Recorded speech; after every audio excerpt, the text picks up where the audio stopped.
In a quiet little mountain town, there lived a young guy named Ethan. 24, bright, but completely tangled up in his thoughts. His brain never hit pause. From sunrise till midnight, his mind kept replaying the past and fast-forwarding to the future, like some endless movie on repeat.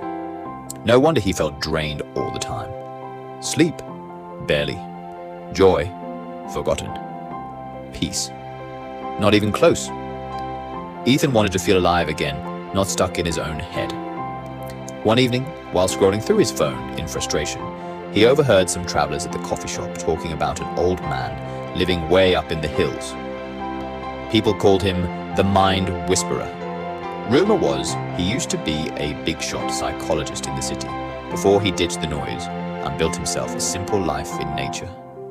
Folks said he helped people find peace, real peace, the kind you can't buy or fake. Something in Ethan clicked. Maybe this dude can help me quiet my brain, he thought. The next morning, without overthinking for once, he packed a small bag and hit the road. The trip was long, dusty, and full of wrong turns, but after days of walking through narrow paths and green valleys, he finally found the place. The old man's house sat between tall trees, vines crawling up the walls, the air smelling like pine and rain. On the porch sat the old man himself, eyes closed, sitting still as stone, like he was part of the mountain. Ethan stepped closer and said softly, "Sir, my mind's a mess.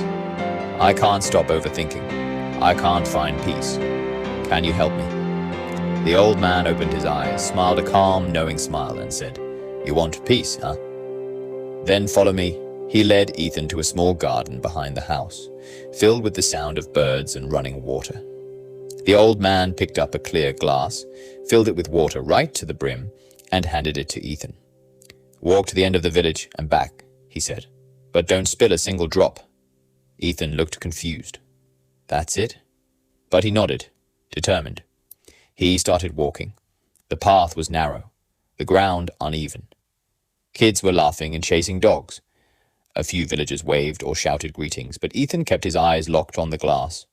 Every step felt like a test. He moved slow, careful, focused. He didn't look left or right, not even once. When he finally returned, not a drop had spilled. "I did it," he said, a proud grin on his face. The old man nodded. "Good job," he said, then asked, "But tell me, did you notice the kids playing by the river? The smell of bread from the bakery? The wind in the trees?" Ethan frowned. "No, sir. I didn't see or hear any of that. I was focused on the water." The old man's eyes softened. "That's the trick, my boy. When your mind is completely locked into what's in front of you, everything else, the noise, the fear, the regrets, fades away. That's what peace is. It's not out there somewhere in the world. It's right here, when you're living this moment, not yesterday, not tomorrow." It hit Ethan like a lightning bolt. Simple, but powerful. His whole life he'd been trying to control his thoughts, chasing happiness like it was some hidden treasure. But the secret was just to be here, now. As the sun dipped behind the hills, painting the sky gold and orange, Ethan thanked the old man. "You just changed my life," he said quietly. The old man chuckled. "Nah, kid. You just finally met yourself." Ethan started his walk back down the hill.